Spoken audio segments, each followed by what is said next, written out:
नवरात्रि में 9 रात्रियां क्यों? क्या यह ऊर्जा चक्रों की जर्नी है? आज हम एक ऐसे विषय पर बात करेंगे जो हर वर्ष आता है और हर बार हम केवल उपवास, पूजा और भक्ति तक ही रुक जाते हैं। पर क्या आपने कभी सोचा है नवरात्रि की ये 9 रात्रियां वास्तव में क्या हैं? क्या ये सिर्फ त्योहार है या फिर कोई रहस्यमयी ऊर्जा यात्रा?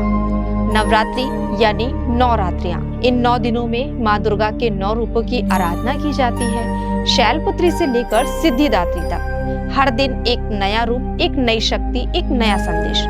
अब जरा गहराई में चलते हैं। योग और तंत्र शास्त्र में कहा गया है कि हमारे शरीर में 7 प्रमुख चक्र होते हैं, मूलाधार से लेकर सहस्रार तक। ये चक्र सिर्फ शारीरिक तंत्र नहीं है, ये ऊर्जा के स्तर है।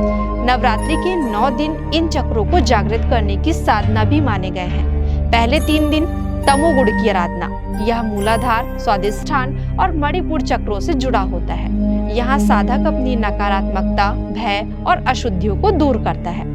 मध्य के 3 दिन रजोगुण की साधना, यह अनाहत, विशुद्धि और आज्ञा चक्र को शुद्ध करता है। यहाँ साधक प्रेम, संप्रेक्षण और चेतना का अनुभव करता है। अंतिम 3 दिन सतोगुण और चेतन शक्ति की आराधना, यह सहस्रार चक्र को जागृत करने का समय होता है, जहां साधक ब्रह्मा के साथ एकाकार होता है। अब प्रश्न उठता है, रात्रियां ही क्यों? रात्रि को माया कहा गया है। यह अंधकार केवल बाहरी नहीं है, यह हमारे भीतर की जड़ता का प्रतीक है। नवरात्रि का अर्थ है अंधकार को प्रकाश की ओर यात्रा। रात्रि का समय ध्यान, तप, साधना और आंतरिक यात्रा के लिए सबसे अनुकूल माना गया है। यही कारण है कि रात्रि को ऊर्जा जागरण की प्रक्रिया का काल कहा गया है। तो क्या नवरात्रि सिर्फ देवी की पूजा है या फिर यह आत्मा की, चेतना की, ऊर्जा की एक यात्रा है?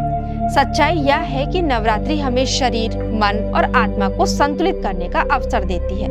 यह एक ऊर्जा चक्र साधना है जहां साधक देवी के 9 रूपों के माध्यम से स्वयं के भीतर के 9 स्तरों को पार करता है। तो दोस्तों, अगली बार जब आप नवरात्रि में दीप जलाएं तो यह समझें कि आप केवल देवी को नहीं जगा रहे, बल्कि आप अपने भीतर की शक्ति को, चेतना को और ऊर्जा को जागृत कर रहे हैं। तो दोस्तों, कैसी लगी आपको आज की जानकारी? अगर पसंद आई हो तो हमें कमेंट करके जरूर बताइएगा।